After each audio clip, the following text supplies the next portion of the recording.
आज दोन योग एकत्र आलेले आहेत. पहिला म्हणजे मोक्षदा एकादशी आणि आजच्या दिवशी गीता जयंती म्हणजे गीतेचा जन्म झाला. आज कुठे झाला गीतेचा जन्म? कुरुक्षेत्रावर झाला. बरं, भगवान परमात्मा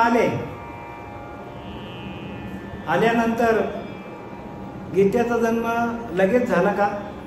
नाही, कारण गीता सांगावं लागली त्याला. गीतेचा जो जन्म आहे तो भगवंताच्या मुखातून झालेला आहे.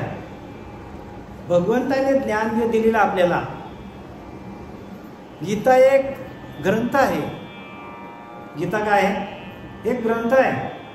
आणि आपला देह हा पण एक ग्रंथच आहे. हो, गेले का ना? शिवगीता, गुरुगीता, उत्तर गीता, अवधूत गीता, हे सगळे गीता आहेत. अवधूतांची गीता आहे. म्हणजे अवधूत म्हणजे दत्त महाराज. त्यांचा देह त्याने काय काय केले येऊन, भगवान शंकरांनी काय केलं? शिवगीता, गुरुगीता, उत्तर गीता, अवधूत गीता, ह्या सगळ्या गीता आहेत. तसं प्रत्येकाचा देह एक गीता आहे. मग या गीतारूपी देहाला भगवंताने काय केला? 5200 वर्षापूर्वी जे काय ज्ञान सांगितलं त्या प्रत्येक देहाला सांगितलं. या देहामध्ये आलेले षड्रिपू आहेत. ह्या देहामध्ये आलेले त्रिगुण आहेत. ह्या देहामध्ये आलेला अहंकार आहे. आशा, कामना, भावना, आकांक्षा या सगळ्या आपल्या देहामध्ये आहेत. आणि या सगळ्यांवर विजय मिळवणं म्हणजे युद्ध जिंकणं. आपल्याला विजय मिळवता येत नाही. तुम्ही आम्ही सगळे अडकलेलेच आहोत. सगळेच अडकलेत आपण. आणि म्हणून त्याने काय सांगितलं की कलियुगी उद्धार हरीच्या नामातून सांगितलंय. आणि ते नाम कोणाकडे आहे? तर ते नाम सद्गुरूंकडे असतो. आणि म्हणून आपल्याला तसा तत्वदर्शी गुरु मिळाला पाहिजे. जगामध्ये गुरु भरपूर आहेत, पण आपल्याच आत्म्याचं ज्ञान कोणी सांगत नाही. आपला आत्मा हा ईश्वर आहे. शंकराचा देह आपल्यासारखा, कृष्ण परमात्म्याचा देह आपल्यासारखाच होता. आणि म्हणून भगवंतांनी प्रत्यक्ष अवतार घेतला कृष्ण परमात्म्याच्या रूपामध्ये. आणि आजच्या दिवशी त्यांनी या गीतेला सुरुवात केली, म्हणजे गीतेचा जन्म झाला. आणि म्हणून लिहिले यदा यदा हि धर्मस्य ग्लानिर्भवतु भारत अद्भुतानां धर्मस्य तदात्म्यानां सुधाम्यहम्. म्हणजे जेव्हा जेव्हा धर्मावर ग्लानी येतो तेव्हा तेव्हा एक सत्पुरुष जन्माला येतो. आणि त्याच्यापैकी भगवान कृष्ण परमात्मा जन्माला आले. आणि त्याने आपल्या संपूर्ण श्वासातून जे काय ज्ञान सांगितलं, भगवंताच्या घोरण्यातून वेद निर्माण झालेले आहेत. मग ते घोरणं म्हणजे काय? भगवंताचं घोरणं, भगवंताचं चालणं, भगवंताचं बोलणं, हसणं, सगळं काय काय आहेत? वेद आहेत सगळं. आणि म्हणून आपल्याला बऱ्याच ठिकाणी कृष्णलीला सांगितलं जातात. कृष्णाच्याच लीला का सांगतात? कारण त्याच्या वागण्यातून, प्रत्येक क्रियेतून भगवंताचा बोध आहे. भगवंताच्या बोलण्यातून, चालण्यातून, हसण्यातून, खेळण्यातून प्रत्येकातून बोध आहे. कारण तो परमात्मा स्वरूप प्रत्यक्ष जन्माला आला आपल्याला सांगण्यासाठी. भगवंतच होता तो. आणि म्हणून त्यांनी स्वतः लिहिले की मी बोलविल्या वेद बोले, मी चालविल्या सूर्य चाले, मी हलविल्या सूर्य हले, या जगाचे चालिता मी. या सगळ्या जगाला मी चालवतो सांगतात. पण जरी जगाला चालवणारा तो असला तरी अर्जुनाला ज्ञान झालं का? अर्जुनाला ज्ञान झालं का? अहो, किती 10व्या अध्यायापर्यंत घेऊन गेलाय. अगदी विश्वरूप दर्शन दाखवलं तरी पण त्याला कळलं नव्हतं. मग ज्ञान कधी झाला? ज्या वेळेला त्याला अनुग्रह केला त्यावेळेला. तसं जोपर्यंत आपल्यावर अनुग्रह होत नाही, डोक्यावर हात ठेवला जात नाही, तुपाची पेरणी करत नाही, ते नाम तुमच्यावर पेरले जात नाही, सबीजाची पेरणी म्हणतात त्याला. त्या महावाक्याचा बोध तुम्हाला दिला जात नाही, तोपर्यंत ज्ञान भरपूर असेल पण तो कुठेच उपयोगाला येणार नाही. मग ज्ञान कुठला उपयोगाला येईल तर आत्मज्ञान. म्हणून दिले आत्मज्ञानाविना पार्था सर्व कर्म निरर्थकम, फुकट जातील. आणि ते आत्मज्ञान करण्यासाठी 6वा अध्याय ज्ञानोबाने लिहिला आपल्याला. 6वा अध्याय म्हणजे 6वा म्हणजे 6ना बाजूला करा आणि तुम्ही देवाचे व्हा. आपण 6ना घेऊन आपण गळ्यात दगड बांधून पोहायला चालले. आपण तरू का बुडू सगळे विषय आपल्या अंगामध्ये भरलेले आहेत, ठसठशीत भरले आहेत आणि आपण परमार्थ करत आहोत. जमेल का महाराज? म्हणून शुद्धी पाहिजे ना. अनुग्रहाची शुद्धी कशाला आहे? अनुग्रहातूनच सगळ्या ज्ञान होतं. आम्ही पण बऱ्याच वर्ष सगळीकडे फिरलो, श्रवण भक्तीला बऱ्याच ठिकाणी गेलो आम्ही. आम्हाला वाटलं आम्ही खूप ज्ञानी आहोत त्यावेळेला वाटायचं. पण नंतर जेव्हा आम्हाला गुरु भेटले, त्यांनी डोक्यावर हात ठेवला आणि स्वयंप्रकाशित झालो. त्या प्रकाशाच्या माध्यमातून ही आम्ही गीता वाचतो. ही ज्ञानेश्वरी आमच्या प्रकाशातून वाचतो आम्ही, वाचायची म्हणून नाही. स्वयंप्रकाशित जेव्हा माणूस होतो तेव्हा हे ग्रंथ आपल्याला समजतात. तोपर्यंत मग आता महाराजांनी सांगितलं की गुरुचरित्र वाचा, शिवलीलामृत वाचा. मग ते करायचं नाही का? करायचं.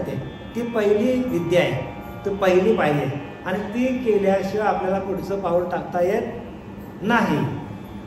हाताला धरून चालवणारा कोणीतरी मिळालं पाहिजे आपल्याला. तुम्ही इथपर्यंत आलेले आहात आणि ज्ञानेश्वरीचं तुम्ही जे काय ज्ञानेश्वरी ग्रंथाचं जे काय ज्ञान तुम्हाला या व्यासपीठावरून सांगितलं जातं म्हणजे तुमच्याकडे पुण्याही जमा आहे. आज नाही उद्या तिचा उदय होणार आहे. आणि म्हणून आज ती गीता जयंती आहे. काय कोणती जयंती आहे? गीता जयंती. आणि आज या गीतेचा जन्म त्या कुरुक्षेत्रावर झाला आणि त्या कुरुक्षेत्रातून जे काय भगवंतांनी सांगितलं, बरं झालं ते कृष्ण परमात्मा आला आणि आपल्याला हा आपला धर्मग्रंथ आहे. हा धर्मग्रंथ त्याने काय केला? आपल्याला कुरुक्षेत्रावर सांगितलंय. तसं आपलं पण हे कुरुक्षेत्रच आहे. या कुरुक्षेत्रावर आपले ते विषय आहेत आणि त्या विषयांना बाजूला करण्यासाठी 6वा अध्याय आपल्याला ज्ञानोबाने दिला आहे. आणि त्याला काय म्हणतात?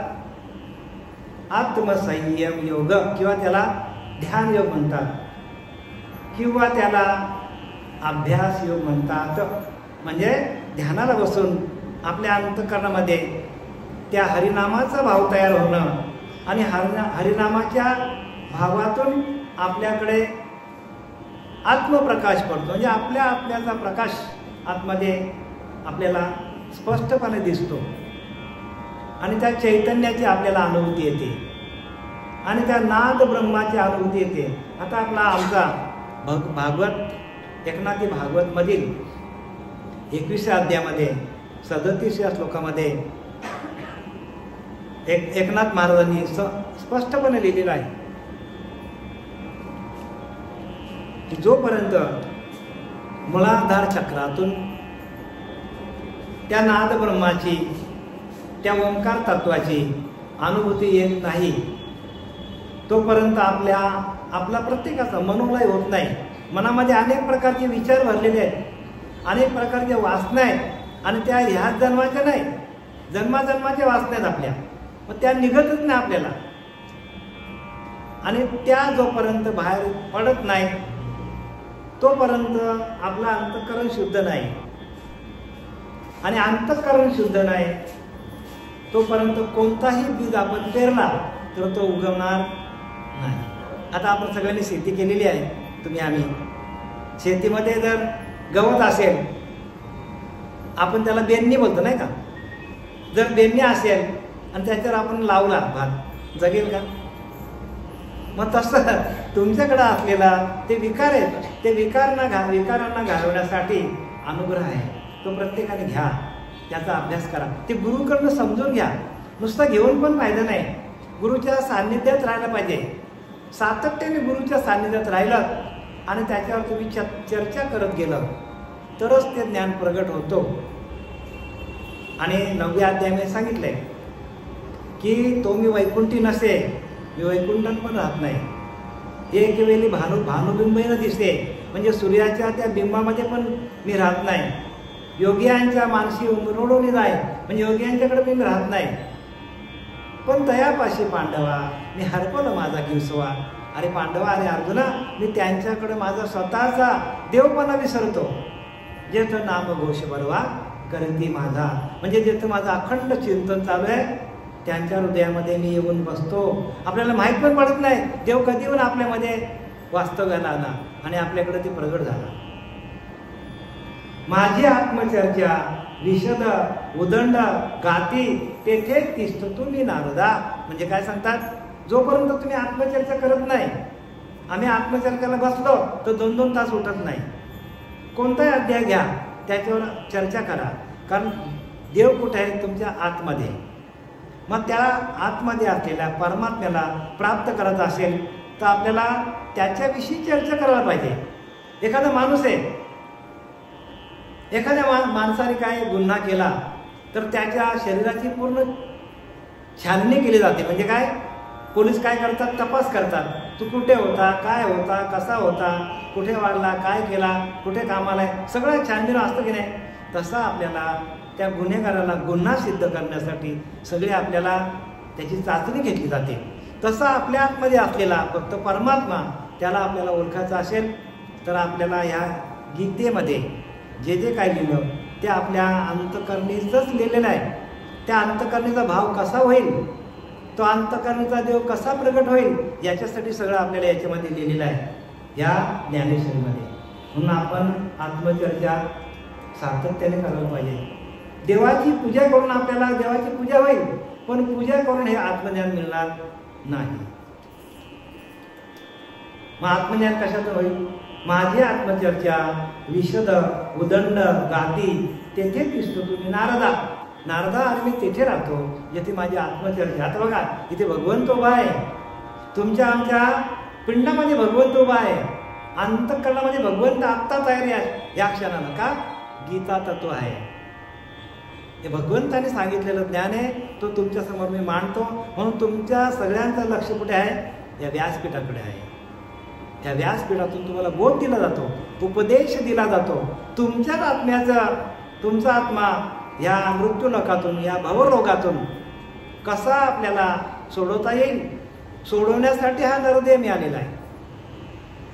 आपल्याला नरदेह कशाला मिळालेला आहे?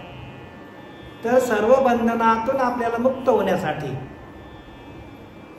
मन एवं मनुष्यानाम कारण बंध मोक्षाय. मनुष्याचं मनच हे माणसाला बंधनात टाकतो आणि माणसाचं मनच माणसाला मोक्षाकडे घेऊन जातो. आणि त्या मनाला शिकवण देण्यासाठी तुम्ही ध्यान करायला पाहिजे सातत्याने. हा ध्यानयोग आहे. मनोलय व्हायला पाहिजे, मनोनिग्रह व्हायला पाहिजे. ज्यावेळेला आपल्याकडे मनाकडे कुठलेच विचार नसतील, हे तेच सांगतात इथे. संन्यास म्हणजे काय? ऐसा घेई संन्यास करी संकल्प विकल्पाचा नाश. म्हणजे आपल्याकडे येणारे विचार आहेत, संकल्प आणि विकल्प आपल्याकडे येणारे विचार आहेत. ते विचार ज्यावेळेला थांबतात त्यावेळेला आपल्या आतमध्ये तो परमात्मा प्रगट होतो, 100% होतो. तैसे संकल्पनी काढले दयाचे मनची चैतन्य झाले, ते एक दिवशी परी व्यापले लोकत्रय. ज्ञानोबा सांगतात, तैसे संकल्पने काढले, सगळ्या प्रकारचे विचार तुमच्या मनातून निघून गेले, तर तुमच्याकडे त्या नामाचा भाव चित्तामध्ये तयार होतो. आणि एकदा का चित्ती बैसला तो निवडेना, चित्तामध्ये तो भाव गेला तुमचा नामाचा की तो निघतच नाही. मग अखंड चिंतन विठोबाचं चालू होतं. मग तिथे आपल्याला भजनानंद मिळतो, भजनाचा आनंद आहे. आणि त्या भजनाच्या आनंदातून हे ज्ञान प्राप्त होतं. वाचून ज्ञान होत नाही, ऐकून ज्ञान होत नाही. ज्ञान कशातून होतो? आपण त्या आत्मदेवाशी, आंतरेच्या अंतरात्म्याशी एकरूप झालो आणि आपल्याकडे असणारे सगळे विचार बाजूला झाले का तुम्ही परब्रह्मात. मी नेहमीच म्हणतो की नाही, तुका म्हणे मन मुरे मग जे उरे ते तू, म्हणजे ते तुझं स्वरूप. तुकाराम महाराज म्हणतात, तुका म्हणे मन मुरे म्हणजे मनाचं काम काय? संकल्प विकल्प तयार करणे. ध्यानाला बसल्यावर संकल्प विकल्प निघून जातात आणि आपण आपल्या त्या परब्रह्म तत्वाशी एकरूप होतो आणि त्या परब्रह्म तत्वाशी एकरूप झाल्यानंतर आपल्याकडं त्या नामाचं चैतन्य आपोआप प्रकट होतो आणि त्या चैतन्याच्या माध्यमातून आपल्याला हे संपूर्ण ज्ञान होतो. सोप्या भाषेत सांगितलं तुम्हाला. सोपे वर्म आम्हा सांगितले संती. संतांनी आपल्याला सोपं करून सांगितलंय, पण आपण संतांना शरण गेलो तर माहीत पडेल. आपण कोणाला पण गुरु समजून नाही जमणार. जगामध्ये भरपूर लोकांनी दुकानं मांडली आहेत. त्या दुकानातून आपल्याला बरं का जो काही माल मिळेल तो आपल्याला मोक्षाकडे नेणारा माल मिळणार नाही. हे इथंच आहे फक्त संतांनी लिहिले. ते तैसीची उचित करी परी साठो पूर्ण होय शरीरी आणि बुद्धी ही करुणी फलवेरी दयाचेनी.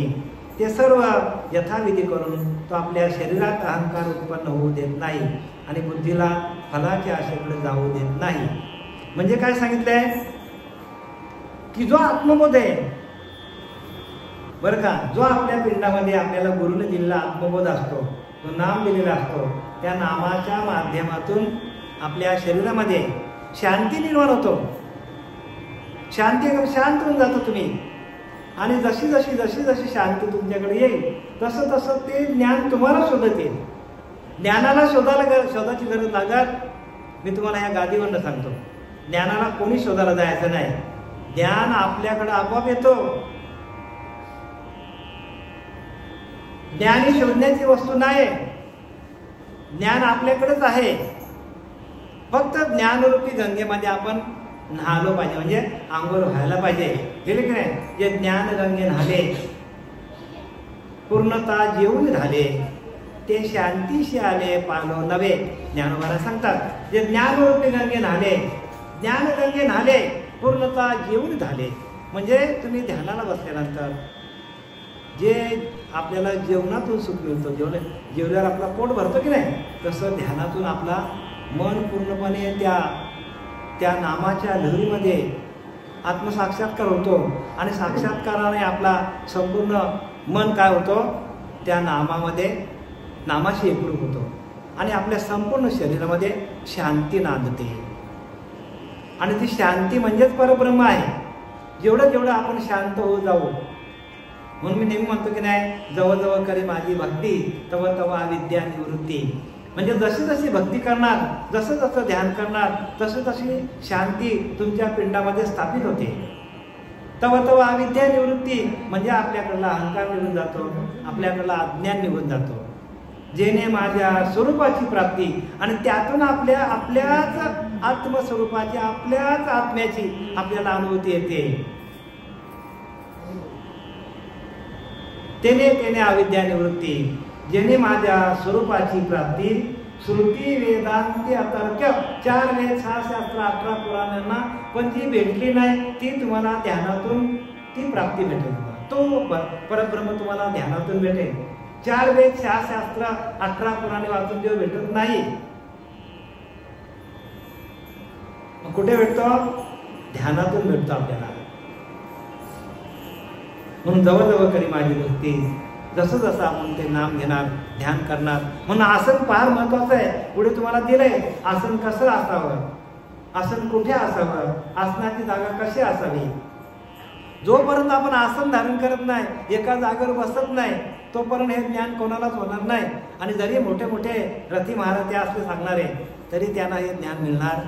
मग जे काय चाललंय ते समजून जा, काय चाललंय ते तुम्हाला आम्हाला समाज प्रबोधनकाराचं कार्य करतात. समाज प्रबोधन ते ज्ञान नाही. ते ज्ञान कशाला म्हणतात? रामदास स्वामी सोपा भाषेत लिहिलंय, पहावे आपणाशी आपण या नाव आत्मज्ञान. आपण आपल्या आत्मस्वरूपाला ओळखणं ह्याला ज्ञान म्हणतात. आपल्याला चालवणारा अंतरीचा अंतरात्मा आहे, त्याला ओळखणं, त्याच्याशी एकरूप होणं म्हणजे ज्ञान. वाचणं म्हणजे ज्ञान नाही, लक्षात ऐकणं म्हणजे पण ज्ञान नाही. तुम्ही जेव्हा त्या आंतरिकच्या अंतरात्म्याशी एकरूप व्हाल, तेव्हा तुमच्यामधून स्वतंत्र एक तुमच्याकडं स्वयंभू असा आनंद निर्माण होतो. स्वयंभू असा प्रकाश निर्माण होतो, स्वयंभू असा चैतन्य निर्माण होतो, स्वयंभू नाद तयार होतो आणि त्या नाद ब्रह्मातून त्या चैतन्यातून आपल्याला अनुभूती येते आणि ती अनुभूती आलेली अनुभूती ज्ञानोबाने या ज्ञानेश्वरीमध्ये लिहिलेली आहे, अमृत अनुभवामध्ये पण लिहिलेली आहे. रामदास स्वामींनी कशामध्ये लिहिलंय? आत्म त्याच्यामध्ये पण लिहिलेलं आहे आणि दासबोधामध्ये पण लिहिलेलं आहे.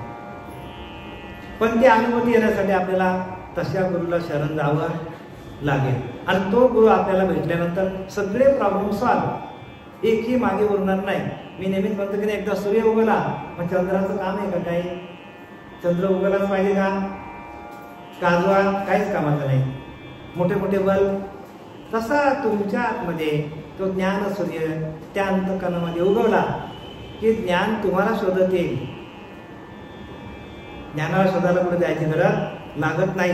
ऐसे तोची संन्यासी, ऐसा तोची संन्यासी, पार्थगा परियसी तोची भरवसोन सेनिया योगेश्वरू.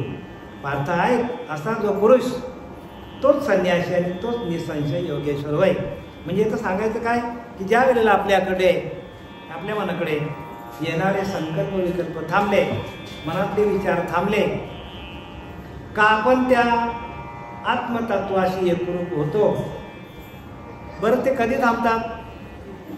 आपल्याला त्रास देणारे गुण काय आहेत? तर आपल्याला त्रास देणाऱ्या इच्छा आकांक्षा कामना भावना ह्या आपल्या थांबतच नाही ना, म्हणून आपण शांत होत नाही.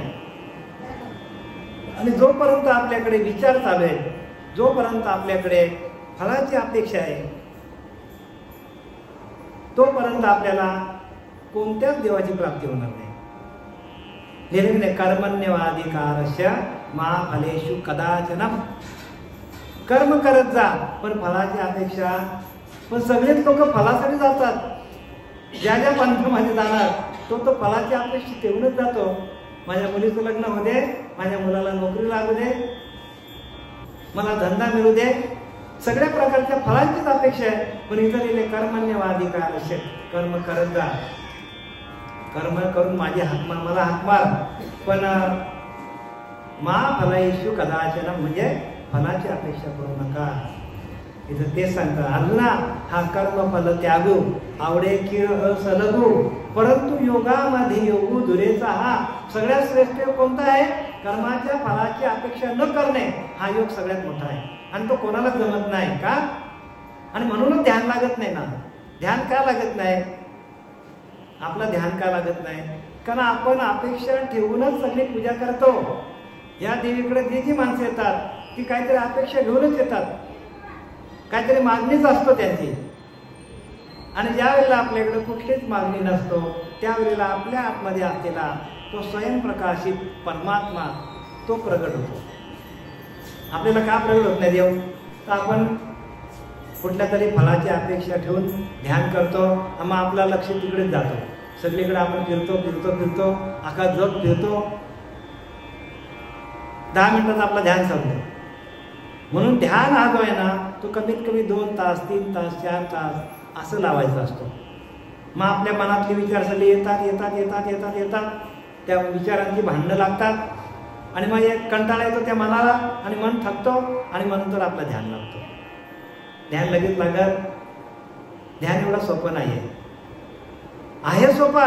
आसन तुम्ही धारण केला आणि गुरुमंत्र घेतला, गुरुची दीक्षा घेतली आणि त्या गुरुकडे ते ज्ञान असेल तर तुम्हालाही भेटेल. आणि त्या गुरुकडे ते ज्ञान नसेल आणि आपण त्यांच्या मागे लागलं तर तो कोणाचे बा काय गेले ज्याचे त्याने अनिहित केले. म्हणून ध्यान योग फार महत्वाचा आहे. या हातोटीशिवाय जो कोणी वाचून उचित कर्म प्रासंगिक तया ते मने हे सांगणारे बद्धक तरी टाको टाकी आणि मांडीची तो. या हातोटीशिवाय जो कोणी नित्य नैमित्तिक कर्मे बद्धक आहेत असे समजून त्यांचा त्याग करतो आणि लागले दुसरे कर्म करण्यास प्रवृत्त होतो. एक कर्म टाकला की दुसरा, दुसरा टाकला की तिसरा, तिसरा टाकला की चौथा. म्हणजे कर्म आपले जे आहे ते आपल्याला सुटत नाही. आणि आपल्याला कर्म करायचे पण कर्म का सुटत नाही? तर फळाची अपेक्षा असल्यामुळे सुटत नाही. आणि फळाची अपेक्षा आपण केलीच नाही तर कर्म पण आपोआप निघून जातो. कर्म काय करतो? आता तुम्ही कामाला जाता, का जातो कामाला? काहीतरी अपेक्षा, आपल्याला 2 पैसे मिळतील, बरोबर आहे ना. नोकरी धंदा काय करतो? चालला आपला कामाला, 2 पैसे मिळतील म्हणून. मग ते करायचं नाही का? ते करायचं. पण इथं भगवंताने सांगितलंय सगळे कर्म करा, पण माझ्या नामातून करा. म्हणजे माझं नामस्मरण घेऊन सगळे कर्म करा. नामस्मरण जराही विसरू नका, कारण माझं नामस्मरणच तुम्हाला माझ्यापर्यंत आणेल. माझं नामस्मरण काय करेल? तो कर्म करी सकळे, परी कर्मा बंधना तळे. म्हणजे कर्माच्या बंधनामध्ये अडकायचं नाही. जसा त्यांनी उदाहरण दिला कसला, की कमळाचा पान आहे, तो पाण्यामध्ये असतो पण अंगाला पाणी लावून घेत नाही. तसं आपण सगळी कर्म करायची, पण ते कर्म अंगाला लावून घ्यायची नाही. आणि ते कर्म आपल्याला बाजूला करायचे असेल तर आपलं सततम कीर्तयंत माय, म्हणजे आपलं सतत आपलं जे नामाचं चिंतन आहे ते आपल्याला भगवंताने दिलेलं आहे. कोणी? आपल्या गुरुने दिलेलं आहे. भगवंताच्या नामाचं चिंतन ते करता करता आपल्याला संपूर्ण उद्योगधंदा करायचा आपल्याला. आणि तसं आपल्याला जमलं. सगळ्या संतांनी तेच केलं. सगळ्या संतांनी हेच केलेलं आहे. कोणी शेती केली, आमची मालियाची जात आहे की नाही. म्हणजे काय केलं त्याने? मला लावला, शेत पिकू बागा येत. म्हणजे सगळ्यांनी तेच, कांदा मुळा भाजी अवघे सगळ्यांनी केलंय. आणि ते आज 1 नंबरला आहेत संत. आणि त्यांचं आपण व्यासपीठावरून गुणगान गातो. म्हणजे ते प्रत्यक्ष परब्रह्म स्वरूपच झाले असे ते संत आहेत. जैसा क्षारुनिया लेपो येतो सवेची लाविया आणतो, तैसा ग्रहाचा पाहिको विसंबवाया. जसं पण एक लेप लावून तो धुवून दुसरा लेप लावण्याचे खाटपट करतो, त्याचप्रमाणे योग्य कर्म त्याग करून सर्व कर्म करण्याच्या आग्रहाकडून व्यर्थ त्रास सोसतो. म्हणजे एक कर्म केला की दुसरा, दुसरा केला की तिसरा, आपले कर्म वाढतच चाललेले आहे. कर्म करायचे नाही का? कर्म करा त्याने सांगितलंय, पण भगवंताच्या नामस्मरणातून कर्म करा. जसं आपण कर्म करायला गेलो तर भगवंताच्या नामाचा आपला विसरच पडतो, 100% विसर पडतो. का विसर पडतो? त्याला कारण सांगतो तुम्हाला. कारण तुम्ही ध्यान करत नाही. जसा मोबाईलचं उदाहरण तुम्हाला देतो. मोबाईल आहे, त्याला आपण चार्जिंग केलाच नाही आणि आपण वापरायला सुरुवात केली, काय होईल? आणि तो चार्जिंग केला तर सतत आपल्याला तो काम देईल. तसं आपण आपली बॅटरी सकाळी अर्धा तास 1 तास ध्यानाला बसून चार्ज करा. अहो, खाणारे पिणारे लोक तयार झाले आमच्या जवळला आणि आम्हाला ते सांगतात. आम्हाला असा अनुभव आला. काय सांगणार तुम्हाला? खाणारे पिणारे लोकांना अनुभव आलेत. यांना माहिती, प्रदीप महाराजांना सांगतात आम्हाला, त्यांना अनुभव आले, तर आपल्याला काही येणार नाही का? तर ध्यान येतो. भगवंताचं ध्यान केल्यावर आपण भगवंताशी एकरूप होतो. आहे तरी परम सुगम जनाशी झाला दुर्गम, का जयाचे चुकले वर्म सत्समागमाकडे. रामदास स्वामींनी लिहिलंय, सरळ लिहिले बघा, परत परत बोध घ्या. आहे तरी परम सुगम, एकदम सोपं आहे. परी जनाशी झाला दुर्गम, का जायचे चुकले वर्म सत्समागमाकडे. म्हणजे कोणत्या गुरुला शरण जायचं हे कळत नाही म्हणून चुकला, वर्म चुकला तो गेला. आहे तरी परम सुगम जनाशी झाला दुर्गम, का जायचे चुकले वर्म चुकले. आणि त्या कुठल्याही पंथामध्ये वर्म सांगत नाही, कारण हे गुह्य ज्ञान आहे, हे कोणी कोणाला सांगत नाही. म्हणून दोन्ही दिसते सारखे, वर्म जाणे तो पारखी. सगळे आपल्याला पंथ सारखे वाटतात, पण नाही ना, त्यांच्याकडे वर्म नाही ना. आणि इथं संतांनी वर्माचं लिहिलं सगळं. वर्म जाणे तो पारखी. संत पारखी असतात म्हणून कोणाला पण संत म्हणू नका. संत ओळखायला शिका. जो आपल्या पिंडामध्ये नामस्मरण चालू होतं आणि त्या पिंडातून तो अर्भक बाहेर आला, नाळ तुटली, जोपर्यंत तिथं जोडली जात नाही तोपर्यंत आपल्याला हे ज्ञान होणार नाही. मग तो जोडणारा संत मिळाला पाहिजे. म्हणून तुकोबाराने काय सांगितलंय? उजळले भाग्य आता अवघी चिंता वारली. संत दर्शने थोरला पद्मनाभ जोडियेला. संतांच्या दर्शनातून पद्मनाभ जोडली जाते. आणि आईच्या पिंडामध्ये असताना ते भजन चालू होतं त्या बालकाचं. आणि तेच भजन आपल्याला दिलंय. वेगळं काय दिलं आपल्याला? का नवीन दिलंय का कुठं आणून? जवळ आहे तरी परम सुगम, एकदम सोपं आहे. का जायचे चुकले वर्म सत्समागमाकडे? कुठल्या सत्समागमामध्ये जायचं, कुठल्या पंथात जायचं हे कळत नाही लोकांना. कुठल्या गुरुला शरण जायचं हे कळत नाही. आणि त्याच्यासाठी भाग्य लागतो. तुकोबाराने सांगितले तुमचं भाग्य उदयाला तेव्हाच येईल जेव्हा तुम्हाला तुटलेली नाद जोडणारा गुरु मिळेल, त्यावेळेला तुमचं भाग्य. मग आता काय भाग्य तुमचं नाही का? आम्ही आलोय तुमच्याकडं, पण तुमचं भाग्य नाही का? तुमची घेण्याची इच्छा नाही. तुमची ज्या वेळेला इच्छा होईल त्यावेळेला तुमचं भाग्य बदललं समजायचं. ध्यानाला बसणारा, बसून दाखवणारा, आपल्या पिंडामध्ये असणारा परमात्मा जोपर्यंत आपल्याला दाखवत नाही तोपर्यंत ह्या ज्ञानाचा आपल्याला काहीच फायदा होणार नाही. आणि ते एकदा तुम्हाला कळालं की आपण सुटलो. आता इथं लिहिले बघा, हे दोनच वेळ फक्त. गृहस्थाचे ओझे कपाळे आधीच आहे सहजे. बघा ज्ञानोबाला सांगतात की आपण गृहस्थाश्रमामध्ये राहतो. आपल्याला आधीच काय संसाराचं ओझं आधीच आपल्या अंगावर आहे की तेची संन्यास सवा ठेवीजे सरिषे पडती. गृहस्थाश्रमाचे ओझे सर्वांच्या कपाले अगोदरच सहजच लागले आहे. परंतु गृहस्थाश्रमाचे आचरण यथाविधी न करता संन्यास घेऊन पहिले ओझे टाकून लगेच दुसरे ओझे डोक्यावर घेतो.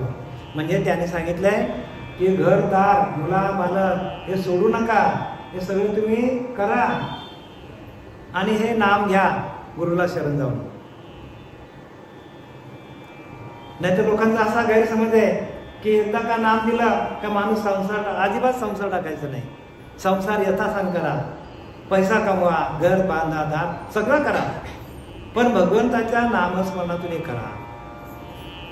कसं करायचं? भगवंताचं नामस्मरण घ्या. म्हणून अग्निसेवाला सांडीजे कर्माची रेखा न ओलांडीजे. आहे योग सुख स्वभावता अपनापाची. इथं काय सांगितलं शेवटच्या लाईनमध्ये की श्रोतादी क्रोत स्मार्थ होमाधिक कर्माचे यथाविध आचरण न टाकता कर्माची मर्यादा ओलांडली नाही तर आपल्याजवळच सहजानुसार योगसुख आहे.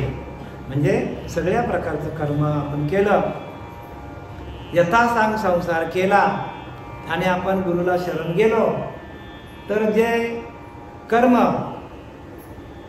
करता करता आपले कर्म आपल्याला अकर्म करता यायला पाहिजे. म्हणजे कर्म आपल्याला भगवंताला वाहता यायला पाहिजे. तरी उचित कर्मे आघवी तू आचरुणी मजा अर्पावी. भगवंत सांगतो सगळ्या प्रकारची कर्म कर, पण कर्म मला अर्पण कर, कारण तू तुझ्याजवळ ठेवलं तर तुझं ध्यान लागणार नाही. आणि आपण सगळे कर्म आपल्याकडे ठेवतो म्हणून आपलं ध्यान लागत नाही. भगवंताला कर्म अर्पण करता यायला पाहिजे. जे काही कर्म असेल ते अर्पण करा, चांगला असो वाईट असो. देवा जे काय केलं तर तू केलं बाबा, मी केलेलं नाही. नाहीतर काय होतं, चांगलं केलं तर आपण केलं, नाही वाईट केलं तर देवाने केलं, म्हणजे देवाला आपण दोष देतो. तसं काय करू नका. तरी उचित कर्म आघवी तू आचरुणी मजा अर्पाय. भगवंत सांगतो सगळी कर्म कर, मला अर्पण कर, परिचित्त वृत्ती विनाशावी आत्मस्वरूपी. परंतु तुझं चित्त आहे ना ते तुझ्या आत्मस्वरूपाशी एकरूप कर, म्हणजे ध्यान कर. काय सांगितलंय? ध्यान कर. ध्यान केल्यावर आपल्याला ज्ञान आपल्याला आपोआप शोधत येतो. आणि ते ध्यान करण्याची जी प्रक्रिया आहे ती प्रक्रिया गुरुंकडे आहे. म्हणून अशा गुरुला आपण शरण जायला पाहिजे की जो आपल्याला ध्यान योग शिकवेल. ध्यानातून हे ज्ञान आहे. ऐकणं म्हणजे ज्ञान, परत परत सांगतो, ऐकणं म्हणजे ज्ञान नाही, वाचणं म्हणजे ज्ञान नाही. त्या ध्यानाशी एकरूप होऊन, त्या नामाशी एकरूप होऊन, म्हणून कलियुगी उद्धार हरीच्या नामातून आहे. आणि ते नाम आपल्याकडे असलं पाहिजे. उगाचच आपला वेळ घालवू नका, कारण आपल्या आता संपूर्ण आपला वय निघून चाललेला आहे आणि तो काळ कधी येईल आणि आपल्याला झपाटा घालेल काही बोलू शकत नाही. म्हणून त्याच्या आधी आपल्याकडे ते नाम असले पाहिजे. म्हणून ज्याच क्षणी अनुग्रह दिला त्याच क्षणी मोक्ष झाला. याने अनुग्रह घेतला भगवंत म्हणतो त्या क्षणी त्याला मोक्ष आहे. याच्यामध्ये 6व्या अध्यायामध्ये पुढे जाता जाता सांगतो की आपण नाम का घ्यायचं. कारण अर्जुनाने प्रश्न केलाय की योगभ्रष्ट पुरुषांची लक्षणं काय असतात आणि योगभ्रष्ट पुरुषाचं पुढे काय होईल असा प्रश्न विचारलाय अर्जुनाने याच अध्यायामध्ये. म्हणजे योगभ्रष्ट म्हणजे काय? ज्यांनी नाम घेतलेलं नाही. ज्यांनी नाम घेतलं ते, ज्यांनी नाम घेतलेला संबंधच नाही. ज्याने नाम घेतलंय, ज्याने अनुग्रह घेतलाय, मग त्याचं पुढं काय होईल? म्हणजे अर्जुनाला सांगायचं ज्याने नाम घेतलंय, जो ध्यान करतो, मग त्याचं पुढं जाऊन जर त्याची उपासना अर्धी राहिली, त्याच्या इच्छा अर्ध्या राहिल्या, भगवंताला प्राप्त करण्याची इच्छा अर्धवट राहिली तर काय होईल असा प्रश्न विचारले. त्याला योगभ्रष्ट पुरुष म्हणतात.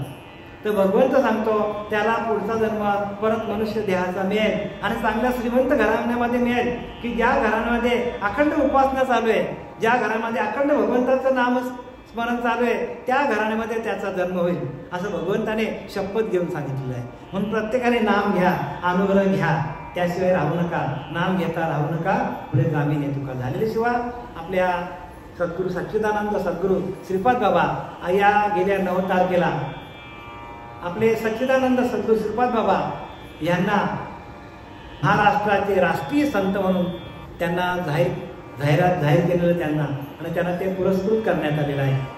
झालेल्याशिवाय आपले श्रीपाद बाबा, रामदास बाबा, नाना बाबा, नारायण बाबा, पांडुरंग देवकर बाबा यांच्या तुम्ही समर्पित करत आहे आणि आपली रागाई माता देवी हिच्या चरणाशी मी समर्पित करत आहे. आणि आपण सर्व श्रोतेजन आपल्या सर्वांच्या चरणावर ही झालेली सेवा मी समर्पित करीत आहे. कुंडलिकावरती हरी विठ्ठल, श्री ज्ञानदेव तुकाराम, पंढरीनाथ भगवान की जय, माऊली ज्ञानेश्वर महाराज की जय, जगद्गुरु तुकाराम महाराज की जय, शांती ब्रह्म एकनाथ महाराज की जय, आई राजाई माते की जय, जय बाल गोपाल कृष्ण भगवान की जय. आता विश्वात्मके देवे येणे वाग्यज्ञ तोषावे, तोषोनी बजावे असाय दान हे. हे भगवानी व्यंकटेशानो तया सत्कर्मे रतिवानो, भूता परस्परे पडो मैत्र जीवांचे, दुरितांचे मुझे जाओ, विश्वस्पदान सूर्य पावो, देवांतील तो देवानो, प्राणी वर्ष